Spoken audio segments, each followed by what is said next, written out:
Welcome to Pod Save America. I'm Jon Favreau. I'm Jon Lovett. I'm Tommy Vietor. Happy New Year, guys. We're back. Welcome back, Tommy. Thank you. It's great to be here. Missed you guys. You have a child. I do. She's very cute. She eats a lot. She poops a lot.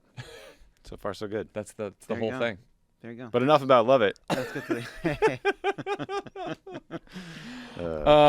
We have a lot of news. Now let's get to the news. On today's show, the House descends into chaos as Kevin McCarthy fails to win the race for Speaker on the first and second ballot. Republicans swear in a new member of Congress who made up his entire life story. And the last Congress ends by making Donald Trump's tax returns public and asking the Department of Justice to charge him with multiple crimes. And later, we'll kick off the new year with a round of Take Appreciator. All right. Let's get to the news. For the first time in a century, the House of Representatives failed to elect a speaker on the first ballot and the second ballot, thanks to a small group of right-wing extremists who accurately believe that Kevin McCarthy is an empty suit who can't be trusted. So absolutely nothing can get done in the House until at least 218 of the 222 Republicans agree on a speaker. They can't even swear in the new Congress. Here's a clip of anti-McCarthy Congressman Matt Gaetz and pro-McCarthy Congressman Dan Crenshaw that gives you a flavor of the substantive ideological debate that's splitting the Republican Party right now. If you want to drain the swamp, you cannot put the biggest alligator in charge of the exercise. I'm a Florida man, and I know of what I speak. We will not vote for anyone else but McCarthy. These people think they're stubborn, we're more stubborn. If they think they're not going to get the committees, then well, obviously they won't. But it's going to be so much worse than that. You know, they are enemies now. They have made it clear that they prefer a Democrat agenda than a Republican one. Just wonderful. Off to a really great start. There was some member described to CNN that this is like a game of chicken, but both sides have ripped off the steering wheels. That is so good. So we are recording this at 3:30 Eastern time on Tuesday. We pushed the recording time a little bit later because we wanted to see what would happen on the second ballot. So there were 19 Republicans who did not vote for Kevin McCarthy on the first ballot. Those same 19 didn't vote for McCarthy on the second ballot. Only in the second ballot, they all voted for Jim Jordan, who was nominated to be Speaker by Matt Gaetz after he gave a speech, Jim Jordan, in favor of Kevin McCarthy. That's where we are right now. And right before we were recording, we said, all right, let's watch the second vote. And Andy, our producer, was like, well, how long is that going to be? And it was like, well, we don't know, Andy. There hasn't been one in 100 years. 100 years. In between 1945 and 1995, not a single member voted for anyone other than their party's nominee on that first ballot. So this is incredibly unprecedented. So let's talk about what's going on here. McCarthy has spent the last few weeks, while we've all been gone, trying to win over these holdouts, specifically the 5 Republicans who announced that they were going to vote no, no matter what. And but then there was an additional 9 that sent a letter the other night saying that the concessions weren't enough, and there's a few others that popped up today. What did McCarthy offer these holdouts, and why hasn't anything worked just yet? First of all, McCarthy is now saying yes to things that he said he would never say yes to a couple weeks ago, one of which is this ability for Republicans to vacate the chair, which is basically redo the speaker vote at any time. Now, originally McCarthy said he obviously couldn't do this. Now he's agreed to do it as long as any 5 Republican yahoos at any time say they'd like to have a vote on a new speaker. There are obviously 5 votes at any time to remove him from speaker. There are 19 people who don't want to make him speaker now. So he's basically conceded to that in full. But then this very UK Parliament.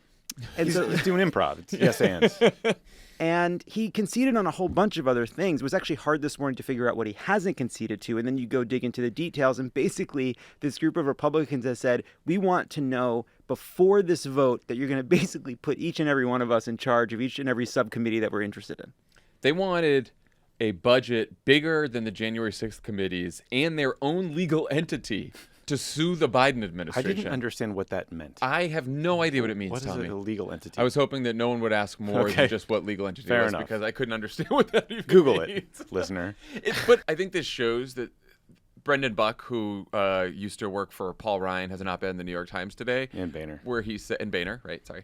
Where he said, the embarrassment is the point. Yeah. And I do think that speaks to, like, they're just making up demands I at this think point. that's right. They don't Well, want because he McCarthy. conceded to everything, and then they just made up a new set of demands. The no was they were always working hard to get to no. The more pedestrian things are defunding. He will allow these legislative terrorists, as John Boehner once called them, to defund various parts of the executive branch that they don't like. He's going to get rid of the mags outside the House chamber because nothing violence happened in the Capitol lately. Getting rid of the fines for wearing masks. He said he promised to put conservatives on important committees, get rid of proxy voting, virtual committee work. In Lovett, like you're saying, the big thing is this motion to vacate rule. But he already completely caved on that. And so he has nothing left to give, is the point. There was they want a promise for him to stay out of primary so that the Republican campaign committee, congressional committee, doesn't support more establishment Republicans when there are right-wing yahoos running in a primary. They also said they wanted this church-style commission to look at the federal government's war on the American people, which he basically said he would do. He said he would do that, right? I mean, I think the point here is that McCarthy gave up everything he had to give without a guarantee for votes in return. And it seems like maybe that was his only option because the arguments against him aren't substantive. They just don't like him. Yeah. I don't think Matt Gaetz is like, I really want to be on X committee so I can deliver for my constituents.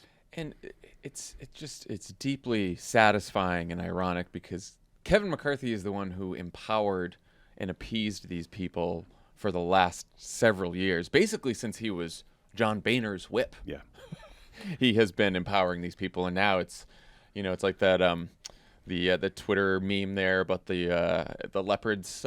Yeah, I didn't expect the leopard-eating party to eat my face. Yeah, that's right. But the face-eating party to eat my face. But the other piece of this too is it's like this is something we've been talking about for years, that like these people demand concessions, and McCarthy gives and he gives and he gives. Now, if these were people that really were interested in getting the fruits of this negotiation, they'd vote yes on McCarthy at this point. They got a ton out of him. They did a negotiation. They got a ton out of him. There's still a no, right? And so there was some Republican member was quoted saying, "I'm worried that these defectors are not acting in good faith." Oh, are you?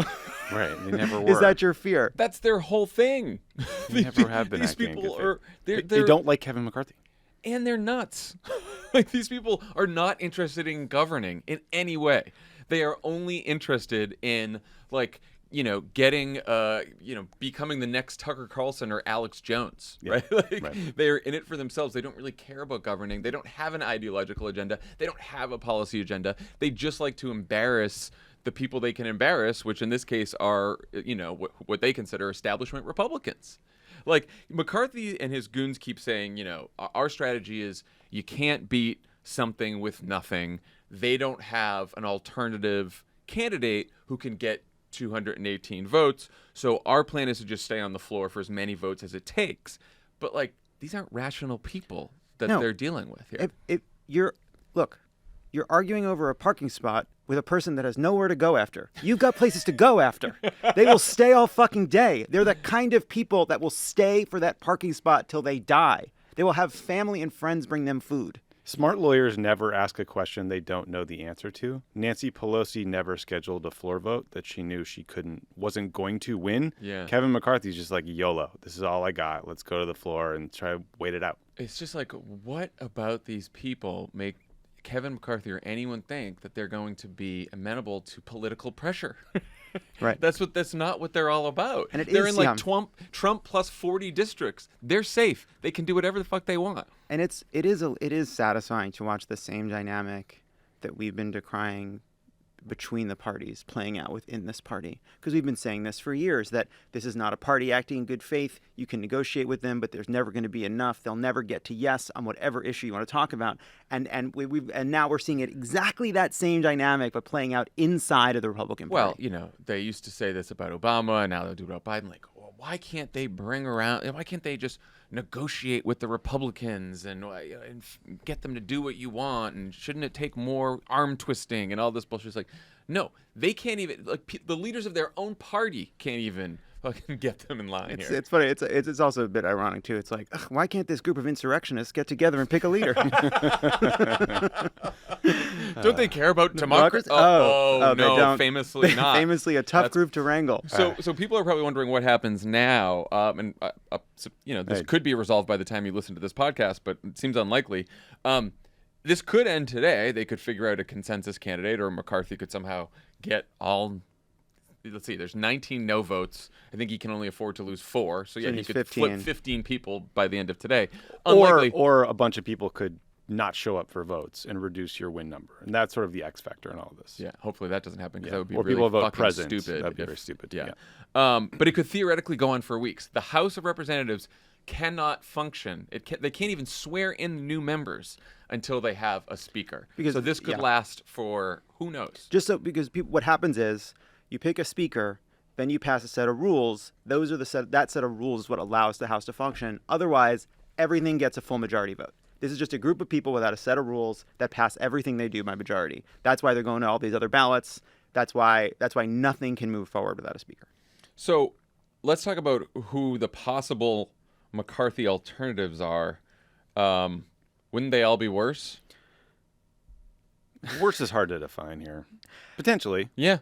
I do think that I think that there is one threshold question about who the Republican speaker will be. Is some of them are people that will, for the sake of the country, allow a vote on a debt limit or budget bill to go through. Now, there are ways that the Congress can get that a bipartisan group of Democrats and Republicans can get around that. But I do think that's important, right? Like, who is the person that's going to relent and say we got to raise the debt ceiling without putting the country into default? No one who can get Matt Gaetz and No. Scott Perry on board here. Yeah, I mean, there's lots of talk about Steve Scalise as potentially being someone who could pull enough votes. I don't know. Like he once described himself to a reporter in Louisiana as being like David Duke without the baggage. Honestly, that sounds perfect for the So Republican not a caucus. great quote. It sounds like a great fit. Yeah, Andy Biggs from Arizona is the stalking horse for the anti-McCarthy crowd. I saw Patrick McHenry from North Carolina bandied about.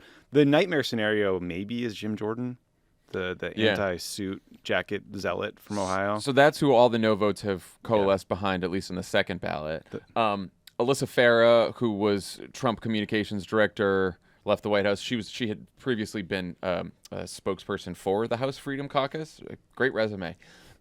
She was just saying that in 2015, the plan was if Hillary Clinton won the presidency, what was going to happen is the Freedom Caucus was going to challenge Paul Ryan.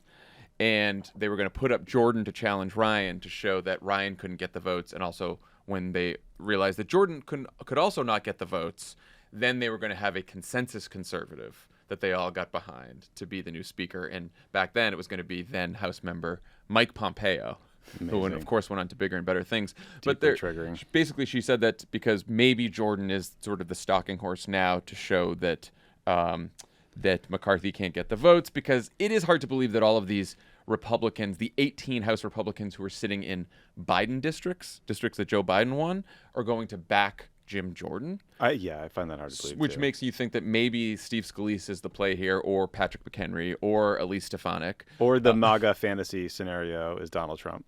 Or the Aaron Sorkin West Wing fantasy scenario is some moderate unity candidate that the two sides come together and put forward. A moderate like Liz Cheney? There you go. Yeah, it's hard to get. I would say it's hard to get towards the West Wing scenario when Jim Jordan didn't pick up any votes on this second round either. No, so McCarthy didn't pick off anybody who was doing a protest vote, which is a very bad sign for him. But it's not like a lot of people jump for McCarthy, so it's pretty stuck. So I do still think like we don't know what's going to happen, but like one scenario that is just sort of like less fun but still a real possibility is McCarthy. He puts on, he gets down on hands and knees and he crawls across broken glass and he puts in the ball gag and he takes the photos and he just gives in to whatever they want. Okay. That's their kink. Their kink is making him suffer, so that he just really goes through the whole thing. But to me, that speaks to a Scalise win here, because Scalise is McCarthy's number 2. He gives them everything McCarthy would have given them. Yeah. No more. But because he's not Kevin McCarthy, he can wins. declare the victory. Funniest thing is some of these people who are voting against McCarthy saying, it's not personal, it's not personal. Actually, it's the definition of It is personal. so personal. Because it has nothing to do with policies or rules or concessions or anything like that. It's purely that you think Kevin McCarthy is full of shit, which He is. which they're all saying on the record. And also, it's a in vicious demonstration personal terms. that if they make it someone who is whoever was the first person, if they defeat the first person, it has demonstrated their power, regardless of the difference between Scalise and McCarthy, who might ultimately look the same in terms of what their speakership would look like, which is probably true of any of these people that end up as being speaker, because like this is the dynamic. What we are seeing now is the dynamic that will play out over the next 2 years. Well, that's a good. That brings us to the next topic here, which is like what we can't predict what's going to happen right now, but what does all this say about both the Republican Party and how this House will operate over the next 2 years? Yeah. Well, I think like the simple biggest thing it says is that there are not 218 Republicans who want to govern. That's it. There are not 218 Republicans who will vote to do normal politics, pass normal bills, conduct business, that they would much rather grind the Congress to a halt than let anything through if it is not purely and perfectly conforming to their ideological priors. And so what that means is for anything that we have to get through this Congress and through the Senate and to Joe Biden's desk, it is going to require a bipartisan group of people and a way of getting that vote to the floor, either with the Speaker's permission or outside the Speaker's permission, to get things through. Otherwise, we will be at a situation in which these 19 people or 15 people or whatever number ultimately joins whatever fight have a gun to the head of the country, basically. And again, I think you talked about their ideological priors. I think there's only one ideology that these people have, which is to own the libs. That's it. Yeah. That's their policy. That's their ideology. There is no, there's no more policy agenda or platform for the Republican Party. Yeah, listen, this is fun to watch today, but I do think it is empowering the fringes of the party, the Matt Gaetz, the Lauren Boeberts of the world. And Kevin McCarthy, if he becomes speaker, he is weak and feckless and can't deliver. If someone else becomes speaker, he or she is probably in the same boat. And again, like John Boehner called this legislative terrorism, and I think that's what Joe Biden and the Democrats should expect going forward, which is starting with the debt ceiling vote. Well, so Lovett, remember we talked to Brian Schatz right before the break, and we asked him like, what are you going to do here? Like, what's the plan of the debt ceiling if they didn't lift it during the lame duck? And he said the message is you get nothing. Yeah. Right? That you basically you don't negotiate with legislative terrorists. Yeah. And at the time I was like, oof, we're going to go with that? And it totally makes sense to me now, because watching Kevin McCarthy offer all these concessions to people in his own party and just failing miserably at it. Now we're going to have the Democrats and Joe Biden offer concessions on the debt ceiling? No, I think that is the message. You get nothing. And then hopefully, Lovett, you were alluding to a way around sort of the debt ceiling debacle. I saw this in Playbook the other day, that people close to McCarthy were saying that there's maybe a get out of jail free card for him if he ends up being speaker, which is Democrats and a couple moderate Republicans or sensible Republicans, whatever you're going to call them, could file a discharge petition to force a vote, a clean vote on a clean debt ceiling on the House floor. And then McCarthy could say, I'm against this. A lot of Republicans could whine about it, but there would be a majority in the House to pass that bill. So like maybe there's hope that we could get the debt ceiling situation solved. But you're right that these people have no intention of governing. No, and you do see it in their demands. You see it in what Jim Jordan said when he was nominating McCarthy, but also giving what seemed to be an inaugural address, which ultimately led Matt Gaetz to nominate Jim Jordan. Their ideology is around attention. They want attention. It's why they want the heads of these committees. They want attention to these issues. He was already conceding the issue is them. Well, it's them. It's them, and it's Hunter Biden. It's the manufactured attack on the American people by the IRS. It's their invented idea that the federal government is targeting people. All the nonsense that they whip up in the right wing echo chamber. But like that's what they want. They want the ability to have that microphone. And he even conceded in that speech. He's like, well, even though the things we pass will die in the Senate, we'll make them pay for that in 2024. So he's basically already saying the job of the next speaker is to pass a bunch of message bills, grind the government to a halt, and then do investigations and get attention. That's why their demand is for these subcommittee chairs. They just want control over C-SPAN. They want control over these sort of television opportunities. Yeah, I mean, I think they're also doing the bidding of Donald Trump. I mean, Trump could call Matt Gaetz, I think, and say, vote for Kevin. do this Yeah, I was for me. wondering about I that. mean, it is. He's noticeably silent. He's been truthing given up a how- storm today, and nothing on this. Yeah. Yet. He as of ejects this himself in report. every single race, but not this one. And I don't think it's because he wants the job. He just sort of like, I don't think he trusts McCarthy. For Biden, I mean, I think you have to lift these clowns up and run against them. I mean, it folds into this broader narrative. Like Joe Biden's the adult in the room. He's more moderate than these kind of nutty fringe Republicans who are clearly controlling the Republican Party, and run on that. These Republicans are giving Joe Biden and the Democrats the opportunity to run the same play they just ran in the midterms. We just had an election where swing state voters rejected MAGA grifters up and down the ballot because they thought they were too extreme. And now Republicans in Washington have essentially put them in charge of the House. Whether Kevin McCarthy pulls this out or not, they are in charge. There are 18 House Republicans in districts that Joe Biden won. Many of them are in New York and California, two states where the difference between turnout in a midterm and a presidential turnout in 2024 will almost certainly help the Democrats. And if I'm the Democratic Party, if I'm Democrats running like Joe Biden or Democrats in the House and the Senate, I would run against the chaos and extremism of the Republican Party and use the House as the prime example of that over the next 2 years. And who knows what's going to happen over the next 2 years, but what's happening today, I think, does set the tone for exactly what we're going to see. Yeah. Whether it's the debt ceiling, whether it's the government funding, whatever it may, whether it's the investigations into Hunter Biden, these are not serious people. I have obviously been half tuned into politics in between diaper changes. Why is Joe Biden doing something tomorrow with Mitch McConnell in Kentucky? You know, the infrastructure bill? I heard of that. Yeah, I you've remember heard about thing. that, right? So now they're finally doling out the money, and they're finally, starting projects. Remember the Brent Spence Bridge between How could I forget that? Kentucky? For the listeners at home, we tell did them- so tell them. many events there. It was a broken bridge between Cincinnati and Kentucky, between the Ohio and Kentucky side. And you'd go there and you'd talk about why infrastructure in the country was broken and we need to fix it and rebuild. But then we'd never pass an infrastructure bill. Sure. So now the bridge is finally Hey, going to be fixed. That's great. I'm glad we could do that solid for What a Mitch nice McConnell. story. So Biden is going with Sherrod and McConnell and like the senators in Congress and members of Congress from Ohio and Kentucky to do that tomorrow. So his plan, at least, they Kind of an on-the-nose metaphor. But kind of an on-the-nose metaphor. Sure. So the New York Times said that this is part of their plan to sort of, Biden's plan is to stay above the political fray, let all this, craziness in the House go on and show that, he's been bipartisan and actually gotten a lot done. Cool. I like how McConnell's trying to do a big event today about himself, being like, I'm the longest-serving leader since Mark Mansfield. It's like, Not bad. what? Wasn't pretty bad. good. Wasn't Pretty bad. good. Thank you. You just kind of Pretty gargle. good. So anyway, we'll see what happens there. We'll see what happens. Hey, there. we'll see. Hey, watch the space. Listen here. I can wait till all these predictions are wrong. Speaker fiasco isn't the only embarrassment facing House Republicans.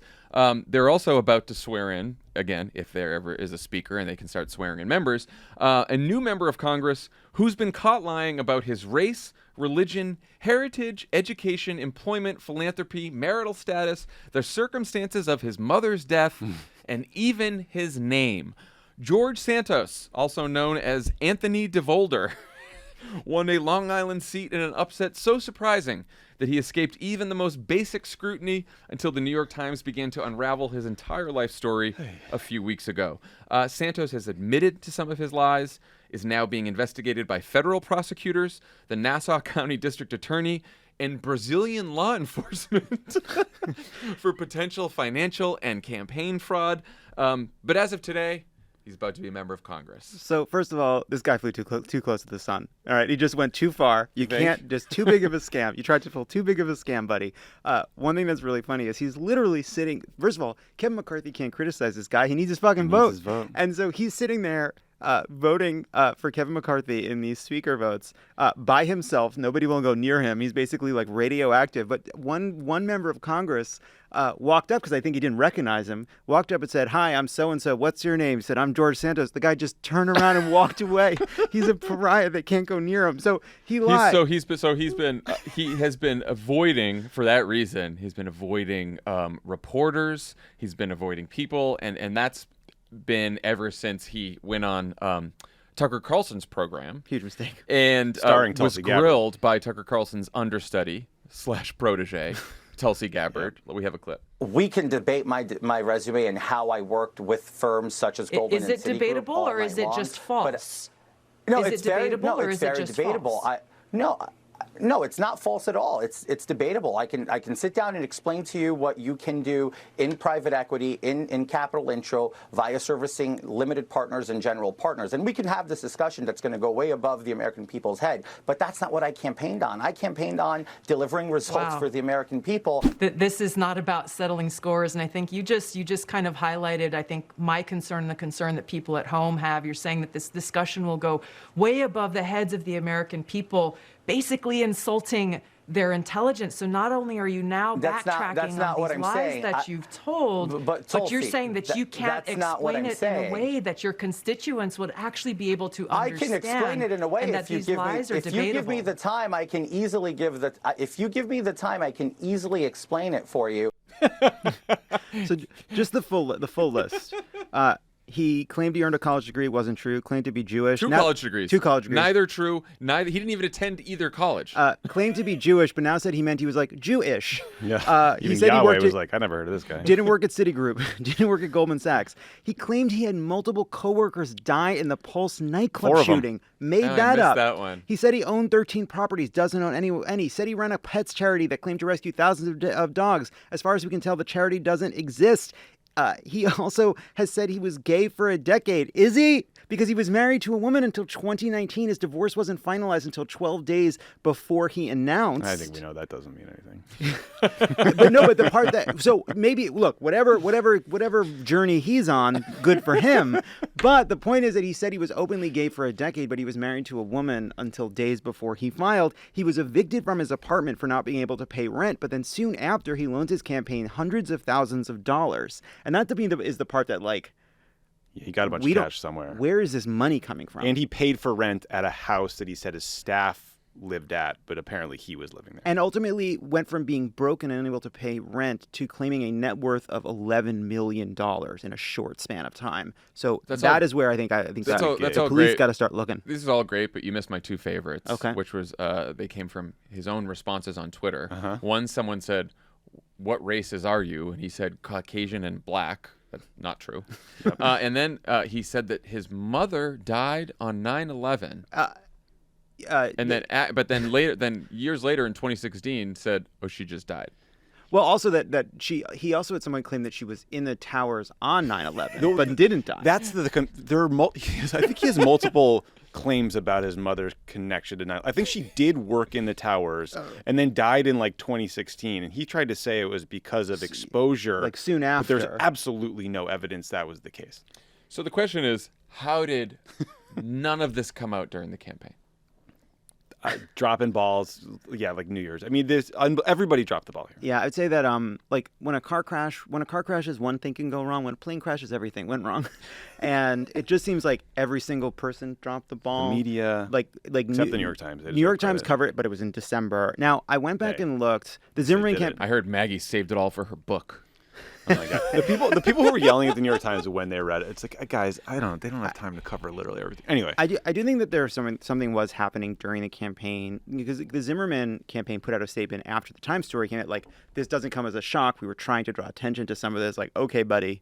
If you go back and look at what the DCCC was saying about Santos, so they had some of this in a research doc. They had some of it. We've seen some of this. But I just think it's worth, like, the way that they were talking about Santos. They kind of treated him a bit more like a normal candidate. Basically, this was like the Maloney statement on their big kind of like oppo dump about him, which is that, like, he was from joining insurrectionists to overturning Roe. Santos has a radical record. He's not there. Better, like, he was sort of going through the litany, and then says Long Island voters will once again make sure George Santos fails in his effort to get to Congress. And they describe him as his shady dealings. And so, like, on a litany of things, the fact that he was lying about some of his shady dealings was like part of the story, but they never hammered him as just a fraud, a straight up fraud. Here's the thing.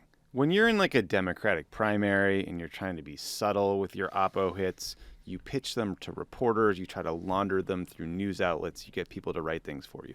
When you're in a general election running against a guy who said, I went to NYU, but he didn't. I started a dog and cat rescue charity that doesn't exist. You just tweet it out. Yeah. You know what I mean? Just put the story out yourself. And the fact that they didn't do that suggests to me they didn't know the extent of it. They somehow hadn't found all of this. Like, listen, opposition researchers, self-researchers, they miss things. I remember Reverend, right? I'm sure you guys too. It took us a little too long to remember it. It was the challenge back in 2008. But like, this is just a catastrophic failure. Right. That's a good point, because I've noticed quite a few stories that sort of folds this into a larger story about the decline of local news, and they said that also true. Newsday was like busy covering a lot of the other races on Long Island, and look, George Santos ran in 2020, lost by 12 points. So there was, on the Republican side, Democratic side, and media all thinking like, known quantity. This is not. There's too many races to cover that are close. This isn't one of them, right? But you're right. Like, you're the Democratic campaign. You have this stuff. Tweet it out. He also said he was an early COVID survivor. I think he said he got it in March of 2020. I actually didn't. When I was reading about Santos, all of a sudden I realized that we were introduced to George Santos years ago, because he was the gay guy at Mar-a-Lago that said the Times covering his maskless attendance to a Mar-a-Lago party in January 2021 forced him and his fiancée to leave their home and caused his fiancée, a pharmacist, to lose their job. I don't remember this at all. I don't either. It was just in this story at the time. Like, he was just like, oh, the media is attacking me and destroying my life. Probably wasn't true at all. He was probably making it all up. Incredible. But it was just at the time, he was just another random Trumpy congressional candidate. I do like describing him as a shady Wall Street bro does feel like the paint by numbers version of how you attack this guy. Yeah. And they never really flipped the switch to really hammer home that what they were finding, that he was a fraud. Because even when they were putting out this oppo, they knew that he had made up this charity. Listen, as a card carrying bro, I think we're letting the aperture on that term just get too broad. You know what I mean? Let's just be like, it's a general matter. We just got to be more specific not all bros. With our criticism. Hashtag not all bros. You know what I mean? Like, this guy is just a serial fabulous. Go with that. I don't even like the fabulous is such a. That the sounds connotation, funny. I know, like, he's fat. It's amazing. Even like the talented Mr. Ripley stuff, I'm like, don't. The talented kind of. Yeah, exactly. All right, so a handful of House Republicans have called on Santos to resign, but most have just refused to say anything about him per usual. Nancy Pelosi seems to think Republicans could pay a political price for this. She told reporters that Santos is now, quote, tattooed on the party. Is she right? Clearly they got bigger fish to fry today. Yeah, Santos is sitting there all alone, making up more stories, but Kevin McCarthy can't even win the speaker. They got a lot of look. If they're tattooed by their worst members, there's like very little space left to get more tattoos. They got Marjorie Taylor Greene. They got Lauren Boebert. They got Jim Jordan. They have the worst. Matt Gaetz. They are tattooing all over. With Jewish space lasers all over the place. All over the place. A lot of Jewish space laser tattoos. Hard to do. They're certainly trying. House Democrat Richie Torres introduced a bill that would require candidates to disclose under oath their employment, educational, and military history. It's called the Stop Another Non-Truthful Office Seeker Act. Anyone know what that stands for? Santos. That's it's pretty the good. Santos Act. That's pretty great. That's pretty great. I do think what they do with this guy will be another chapter in the Republican Party's just total disregard for facts and character and credibility. I mean, Donald Trump is, I think, still going to be the lead case when you're prosecuting that one, but Santos adds to it. Yeah, exactly. I think this fills in the story that we've been trying to tell, right? You throw him in the bucket of here's another kooky right-wing extremist who's not fit to govern, just like the rest of them in Congress. Yeah, I do. I also I think there's a lot of the math here, the money doesn't make sense, and so there's criminality here that's gonna be exposed. The Brazil piece too. Yeah, he's got problems back in Brazil too. The party's got sociopaths, they got criminals, they got both. Yeah, man, that's a lot. He's both. One sociopath Republicans won't be able to run away from so easily is Donald Trump. Since our last episode, the January 6th committee voted unanimously to refer criminal charges against the former president to the Justice Department for 4 charges: obstructing an official proceeding, conspiring to defraud the United States, making false statements, and inciting an insurrection. Democrats in Congress also released 6 years of Donald Trump's tax returns. Yeah, there's a deep cut. Tax returns. After the Supreme Court ruled that he could not keep them private. Anything noteworthy to you guys in Trump's tax returns or the January 6th committee's final report? So on the tax returns, I mean, I think it had been out there, but I don't know that it was totally confirmed that he had these foreign bank accounts. Like, he had to have had some sort of foreign banking presence in places like the UK, I think, because he had the Scotland course. But the fact that he had an account in China is notable, is weird. Yeah. I think is politically dangerous for him. That was part of the debate, one of the Biden-Trump debates, because it was a New York Times story. It came up, Yeah. but then we confirmed it. And then I do like that Trump promised every year to donate his presidential salary to charity, and then he just refused to do it in 2020. So I do think along the line of the secret Chinese bank account, which I just remember is just a fun, secret Chinese bank fun account. Obama line. In 2017, Trump paid more in foreign taxes than he did in U.S. taxes. That was good. America Yeah, I mean, first. He just inherited all his money, and then his businesses run at a loss. Yeah. Yeah, I do. I feel like it put we got a little bit more information on some of the more like nefarious tax avoidance strategies that Trump uses, making big loans to his children that they pay interest on, which is really just a way of giving them a tax-free gift. Right. Like these deductions that he's taken for not developing land, which is a pure fucking scam. He buys a bunch of land and then he says, "I'm not putting a golf course on it. I can deduct that because if there were a golf course, I'd make a bunch of money." Like there are scams like that all over his tax return, and the only question is whether or not, actually not even specific to Donald Trump, whether the IRS as an institution cares about these big ticket violations versus what they normally do, which is go after small time kind of like kind of normal income taxpayers. But the whole point of the money we just gave the IRS was to make it possible for them to investigate and look at cases like this. The only reason he pays any taxes is because of the AMT. Yeah.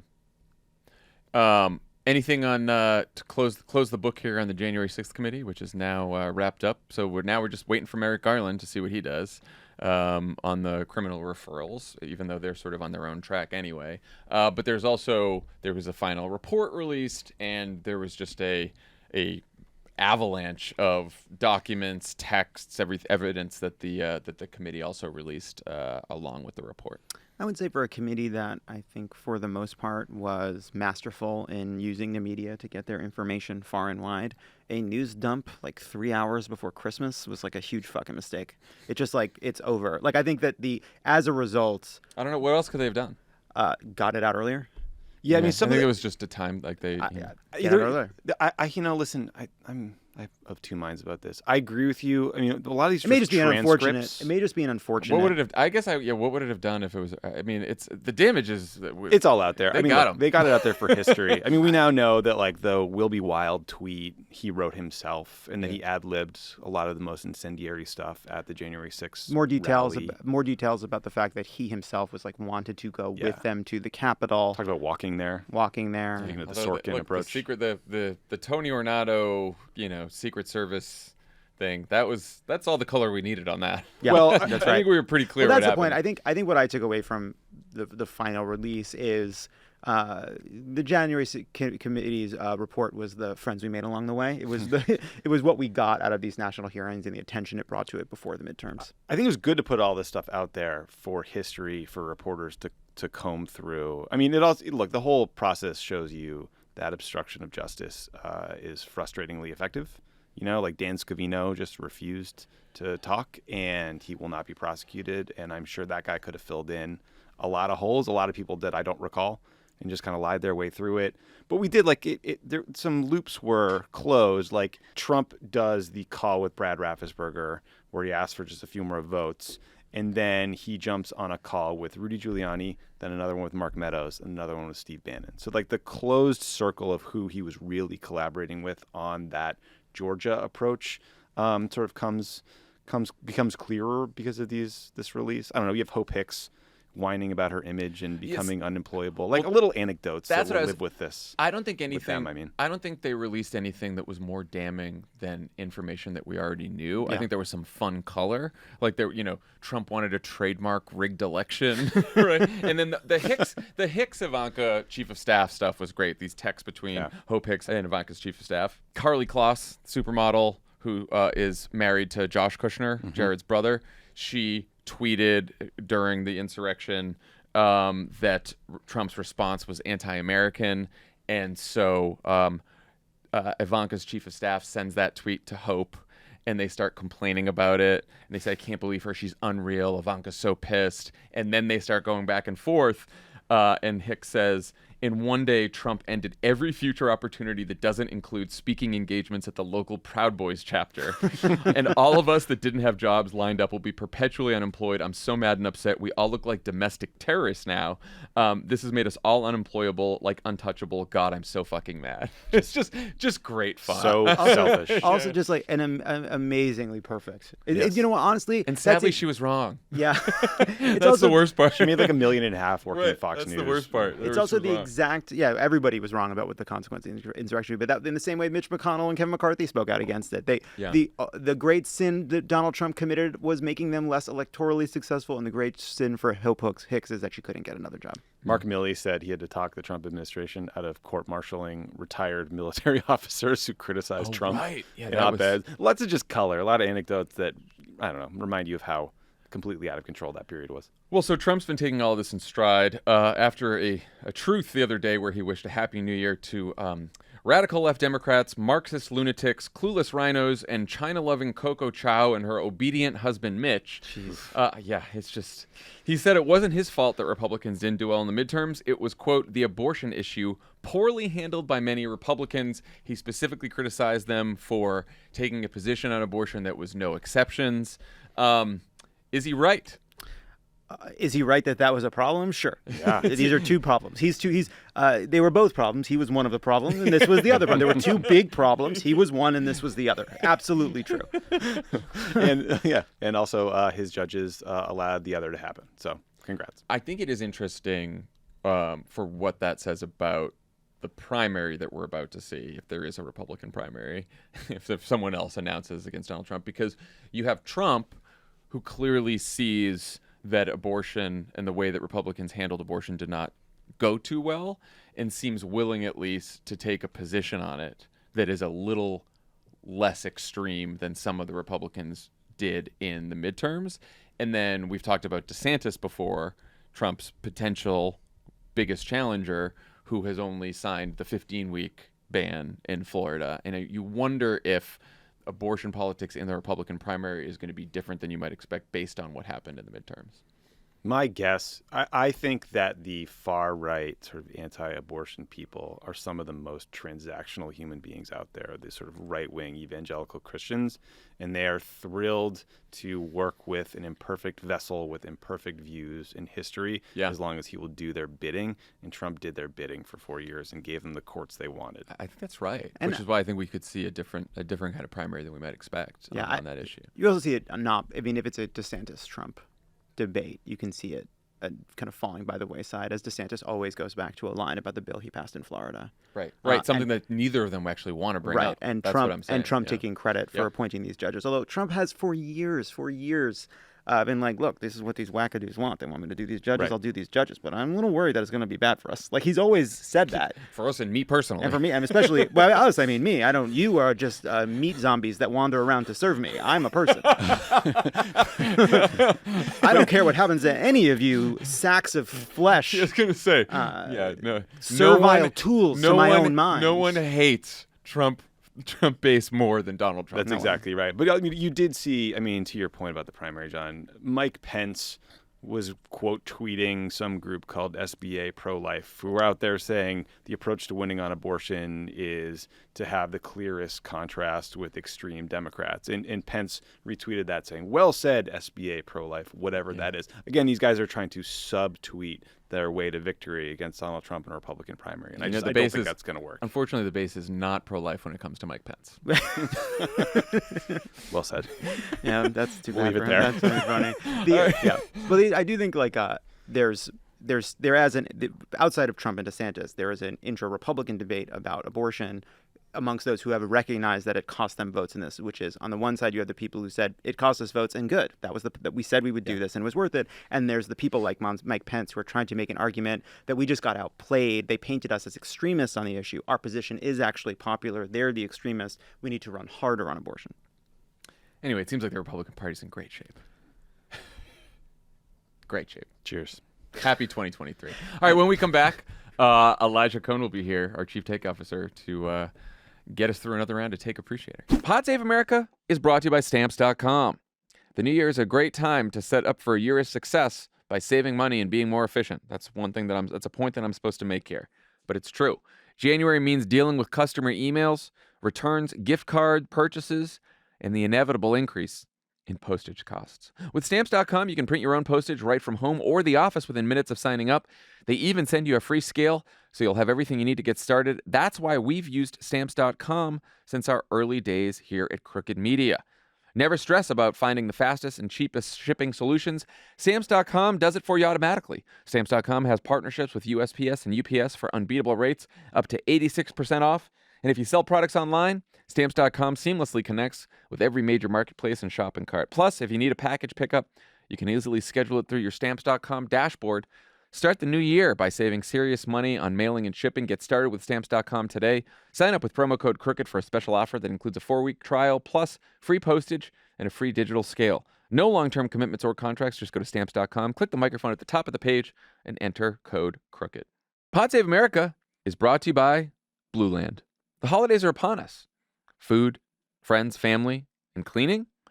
Our loved ones can be a bit messy. And more mess equals more waste, but not with Blue Land. Blue Land's on a mission to eliminate single-use plastic by reinventing cleaning essentials to be better for you and the planet. Their idea is simple. They offer beautiful, endlessly refillable cleaning products. Just fill your bottles with water, drop in the tablets, and wait for them to dissolve. You'll never have to grab bulky cleaning supplies on your grocery run ever again. Refills start at just $2.50. You can even set up a subscription or buy in bulk for additional savings. From cleaning sprays to hand soap, toilet bowl cleaner, and laundry tablets, all Blue Land products are made with clean ingredients you can feel good about. Try their Clean Essentials kit, which has everything you need to get started. 3 bottles of cleaner plus a bottle of hand soap. Plus, Blue Land's hand soap is getting a festive upgrade with cozy limited edition scents like evergreen, winterberry, and peppermint. Love Blue Land. I think it's great because you can reuse all the bottles. They look great. It looks great in your house, and you just get the refills. It smells great. It's a great product. We've used it for some time now. To shop their last deal of the year, go to blueland.com/crooked and make a purchase before the end of the year and receive up to a $40 credit for your next order, so you can set yourself up to actually keep that resolution and be more sustainable in 2023. Terms apply. You won't want to miss this. blueland.com/crooked. That's blueland.com/crooked. All right, we're back. Before we go, our Chief Take Officer, Elijah Cohn, is here with us once again to play a game of Take Appreciator.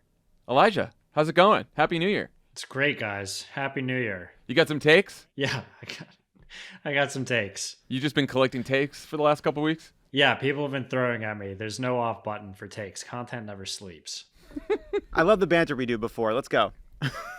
All right, let's do it. Let's set the tone for the upcoming year in takes. Do I still need to explain how the game works? Does everyone know? So. Should I No. still explain it for the audience? Okay, No. Let's just get right into it. If you don't know how it works, you'll figure it out. It's pretty easy. Let's start by looking backwards. From the Washington Post, we have a piece titled, "The 10 Worst Things Joe Biden Did in 2022. Oh, wow. I got this one. I know who it is. Is it Mark Thiessen? It is. Come on. It is Marky T. It is. Because he also wrote the 10 best things Biden did. He's trying to be wow. even-handed, straight shooter. Wow, widely both respected. sides. Wow. Both sides. Both sides. Okay, look at that. Trying out for a New York Times column, huh? But sorry, Elijah, continue. A preemptive strike against David French. For our excerpt, we'll just jump straight to number 1. The worst thing Joe Biden did in 2022 was, quote, he slow-rolled military aid to Ukraine out of fear of provoking Vladimir Putin. Here's the kicker. As Tommy noted, there was a 10 best things list. The number 1 best thing Joe Biden did was, quote, he saved Ukraine. Yeah, I mean, consistency is not What? high on Mark's list of things he cares about. Also, did he slow roll you? Fun? No. Maybe. Look, we're not in a nuclear war. It seems like it's going pretty well for the Ukrainian side compared to Putin. So It's a low bar, but it's a bar we got to clear. yeah, that's you my bar. You know what? I think that was just pretty dumb. Pretty weak effort I'm on I'm Mark saying, Thiessen's. I'm saying no politicos. I'll definitely give him 1. No. I'm I giving him can none. never. I can never give. He did the 10 Mark best. What, we're not going to applaud Mark Thiessen for doing 10 best? That Are we must going to have been applaud hard. Roger Stone for No. putting Joe Biden on his top 10 best dressed list? That was weird. That was weird. What do you call Bannon, like a slob Johnny Cash or something like that? I didn't Usually see can't that get on one. that list without sleeping with him. Oh boy. One Politico from me. Yeah, same. Me too. It's good. Bipartisanship is back. So says Paul Gosar. So we'll move on to number 2. This is very requested yesterday. It's a piece from The Atlantic titled "The Senate Needs More Kirsten Cinemas." Oh boy, I think I saw this and I couldn't click on it. I couldn't recognize the author either. I don't know who that was. I didn't click on it. I saw it go by. Oh, was it Connor Friersdorf? You don't even want to hear the excerpt? We're just going straight. Yeah. Oh, Yeah, yes, yeah, sorry, yeah. Getting ahead of the game here. Sorry. I know what I think about the take. It sucks. I think you do need to explain the rules, Elijah. Let's hear the take. Let's hear the take. Let's hear the take. Format. Here's the quote. Although 3 independents who caucus with the Democrats may not be enough of a change to make Congress more popular or less dysfunctional, 10 independent senators could wield real clout as a swing bloc. 15 or 20 independent senators would transform the institution and offer encouragement to the many American voters whose policy preferences do not neatly align with Democrats or Republicans. No, you got it. It Oh, was you Connor. got it. Nice. Congrats. Yeah, I just couldn't say his last name. I'm gonna go 2 politicos on this one. It's not really getting my hackles up. It's pretty stupid though. Imagine if there was 10 or 15 independents. Where are you getting this from? Where are they coming from? What has made you think this is a possibility? Yeah, I'll give it a 2, but I too am exhausted by takes that describe some sort of fantasy land politics. Well, it's also versus just very like Aaron address Sorkin reality. sort of. And it's also like finally all the Americans that look and think like me will finally have their tribune. And it's like, you are alone, my friend. There's no one. This a cosmopolitan libertarian type. You have no one. There's no one with you. Also, wheeling and dealing. Joe Biden is leading the Democratic Party right now. He's cutting deals. He's passing bipartisan legislation. What are you talking about? We need more independents in the center. The Republican Party's fucking crazy. And we just and he's had you could have done, maybe you writing this nonsense a year ago. There's been an incredible months of bipartisan legislation passing over and over again. Infrastructure, Right. The CHIPS thing that we love and care about so much. 3.5. Got me. Wow. got me John angrier. worked Got me himself into a angrier. frenzy. I Three worked and a half myself up from politicos. 2 to 3.5. He's got 3.5 politicos. Can I get you to 4? No, you No. cannot. You absolutely cannot. Absolutely. I was just going to say the common criticism of this was that, it's like, the 3 parties, Democrats, Republicans, and independents, who are a uniform group with policy positions they agree on. Also true. Well, yeah, but that's what's silly about this whole thing is I know we've all decided that parties are bad, just sort of by definition, but really what they are is just a way to group people based on what they believe. I think politicians should believe in things and vote accordingly. So you're kind of going to ending up in groups. Just how it goes. There's most of the people that argue for some kind of broader independent movement or independent party are people who want a Democratic Party with a new name that isn't getting attacked by Republicans. Yeah, forward, something like that. They're always saying they want a center-left political system. They just don't like that it's Democrats doing politics to actually make that happen. There should be no labels. No labels. We're staying at 3.5. Okay. Well, I am, but I'm at 2. I'm sticking with my 2. Same. Well, now we're coming to a fork in the road. Oh, where instead of just going to a 3rd take, ahead of you are 4 takes. Some of them are normal take appreciators. Some of them are just fun topics that we thought would be good to talk about, and also I think we'll do well on TikTok if we talk about it. The first path will lead you to Andrew Tate / Greta Thunberg. The next path will lead you to Glass Onion, the film. The next path will lead you to height, like how tall you are. And the final path will lead you to Southwest Airlines and Pete Buttigieg. wow. Oh, wow. I've been familiar with all 4 examples of all 4 of those takes. I have avoided Glass Onion news because I still need to watch it, and I haven't finished The Crown yet, so I'd like to skip that one. Okay. Well, then I'll just say I saw it, and then I did read the Ben Shapiro thread on it. So I am. Oh my God! Say no more, please. We can talk about it, Elijah, afterwards, because His take was the take, so. I knew that. Of course, you can't. Elijah resisting a Ben Shapiro take. Come on, that's not possible. I know Mark Thiessen's my new fave. Anyway, okay, so that one's out. That one's out. So the short thing was sort of just with that one op-ed. Not that interesting to me. About how it's a good time to be short. Yeah, something like that. I agree. I will say, Southwest is tempting. Let's do Southwest. Okay. Although I kind of then want to know what your let's do Tate Southwest. Thunberg And was. you know what? There's no rules. We're doing Southwest and we're doing Greta Thunberg. Yeah, There you go. let's do it. Let's go. Let's do it. All right, Southwest. We'll go to Southwest first. I got to scroll down. So this is a piece from foxnews.com titled, "Is Pete Buttigieg's political future grounded forever after Southwest holiday travel disaster?" That's good. This piece is about the disastrous meltdown that Southwest Airlines had over the holidays. I witnessed it firsthand. It resulted in a huge amount of delays and canceled flights. And naturally, the implications for Transportation Secretary Pete Buttigieg. Here is a quote. "For almost every Democrat, and sadly too many Republicans, the federal government is the immediate scapegoat of every problem under the sun, even in the private sector. Gone are the days of free markets and letting consumers punish Southwest by choosing other airlines. For a Democratic Party soon in search of its next leader, Christmas 2022 could be a make or break moment for one of the potential contenders." What is this argument even? What they're saying that they shouldn't blame Pete Buttigieg? Well, Yeah, they kind of zagged where I thought they were going to zig. Me too. That they're saying that we shouldn't depend on the government to do anything about the airlines fucking up, and we should just put our money in what? I guess they're saying that because Democrats are responsible for why the government is so involved in the airlines, therefore the Democrats are responsible for what happens when the airlines fail. Regardless, no, Pete Buttigieg will not pay a permanent political price for a weekend of weather-related Southwest issues, even though there is a real issue in which for many years, having nothing to do with Pete Buttigieg, we've allowed too many airline mergers and we've allowed the airlines to get away with murder. We did deregulation. And as a result, these airlines can now run.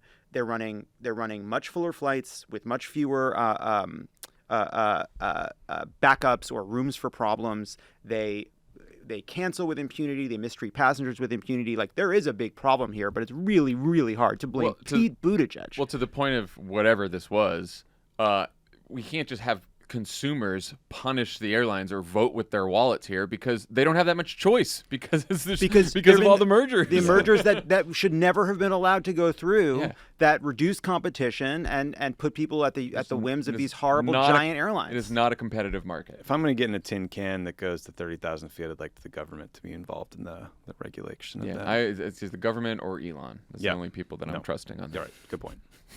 I'm saying 3 politicos for that. That gets 3 for me. See, I'm going down to 2 because I just think it was so poorly. It didn't make sense to me. Yeah, I'll go 3 because it didn't make sense to me. Yeah, his thing is that Pete's most intense criticism came from the left.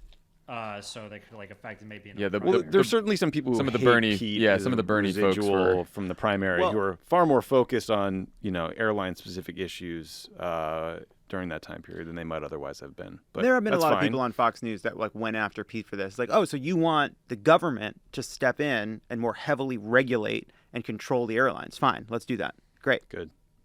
Should we go down the Greta Thunberg? Let's do it. This is the grand finale here. All right. So this requires some setup because I know a lot of people here are less online than we are. Over the break, an internet shock jock misogynist named Andrew Tate sent a tweet mocking climate activist Greta Thunberg.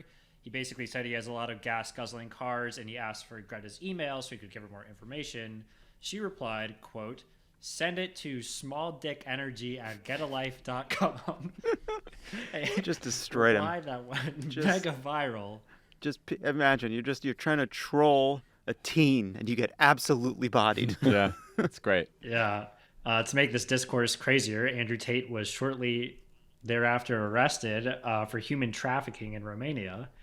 You guys with me so far? And do you want to comment on the story generally before we get to the actual take here? No, it's an extremely bad human being. Yes, and he's way worse than shock jock. I think he's he probably will do some time. I was going to say, as the human trafficking charge shows. Yes. He is despicable. I also will just say that, this is one of the people that Elon wanted to have their platform back. Yes, of course. This is somebody that Elon felt was needed in the discourse. And granted him such a platform. Yeah, his sanctuary. Yes, I wrote the beginning of the paragraph before the end, and in hindsight, I should have described him at the top as a convicted human trafficker, or, accused. Arrested for human trafficking. Anyway, here's one of the most viral takes to arise from this incident. If you aren't familiar with Andrew Tate, again, he's an extreme men's rights activist and misogynist. Quote, "The Andrew Tates of the world would not exist if men weren't demoralized, degraded, and confused about what masculinity is and isn't. Thanks, feminists, for the absolute shit show you created. Wow. Wow. It's disgusting. There you go. That's the full playbook. I know it's like the You got it. playbook More than scale is that. like the wrong scale for this. Yeah. That's Wrong. just horrible. That's It's the childish It's nonsense. the I took completely. my extremely disgusting position because you made me. I'm always the victim. Right. Yeah. I did not choose this horrific lifestyle myself. This is the you drove me to it. You drove me to it. Yeah. You know, you drove me to it. That you see this with like the the Andrew Sullivans of the world say this is what's driven people to the right. It's because of what the left is doing, but taken to just such a disgusting extreme. Where's that from? Yeah, who did it? It's not just a random guy. It's kind of a random guy. He has a Substack. He Uh-oh. refers to himself as a non-woke poet, which is just like Oh my huge- God. Yuck. I'm not going to say his name. Yeah, He's got let's tens of not. thousands of followers himself. Got it. Non-woke poet. Non-woke poet. That's cool. I also understand that the Taliban expressed their concern about how Andrew Tate's been treated. So it's a real who's of the fucking worst human beings on earth chiming in. They did have Twitter Spaces, right? And also there was a whole thing that the Andrew Tate video that he posted in which he goes after Greta is what led the Romanian authorities to him. That's not true. Completely baseless. That wasn't true, huh? Was not. People just even wanted close that to be true, but it wasn't People true. just It wanted didn't to make be sense true. when they said it. Like, I why know. would they wait for the pizza boxes? It'd be cool if it was. Yeah, well, Just that's didn't what make everyone. sense. I saw people saying that. And I was like, but that doesn't make any sense. Yeah, I mean, it was one Twitter account just sort of stated it as fact, and it was too good to And then a check. bunch of actual outlets wrote it up without doing a lot But then of I think checking. if you went to Andrew Tate's social media feeds, you saw him post a series of videos and messages before that. They were like, look at me back in Romania. So it was not. And then as people were correcting it, then there was a group of people who were like, why are you defending Andrew Tate? It's like, what? No, it's just saying that this is the real story. This is why This is what the whole thing Twitter is. needs to go This is away. why I was not on Twitter and why I was focused entirely on building a magnificent TikTok? dexterity-based bleed build in Elden Ring. Oh my goodness. I don't know Ah. any of that. Ah. What any of that means. I'm gonna use Elijah. I'm gonna use one of my larval tears, and I'm gonna respec. Oh and my I think I'm God. gonna put some. I think I'm gonna put some of my points towards. I'm gonna do an intelligence dex build. Huh? Did you win? Did you complete the game? No, but I want to respec before I get into the fight. I'm in the land of the giants. Oh, we just lost, John. And I really want to respect my character, and I want to have some sorceries going so I can do a little bit more range battle because I've been just all decks. I've been dumping all my points into decks, Lovett just lost the 3rd through 10th ballot. and I'm still looking for some of the talisman that help you with the bleed build, and I don't have them. If you're still listening, that's our show for today. But I've been using. Just fade out on that. Thanks to Elijah Cohn. I use the talisman Thanks to to Kevin increase McCarthy my and ability, Jim my Jordan. equipment load. And thanks, So of I'm course, using as heavy always, armor, but with a medium roll. to Jon Lovett. To Matt Gates. And I've been actually just using the hook claws, just the good old hook claws. This just in. Kevin McCarthy set to lose the 3rd vote. Wow. And more Republicans defect to Jordan this time. That's not good. See, that's not That's good. the writing is beginning All right. to be written on That the got wall. us off Elden Ring, and now we're out. Bye, everyone.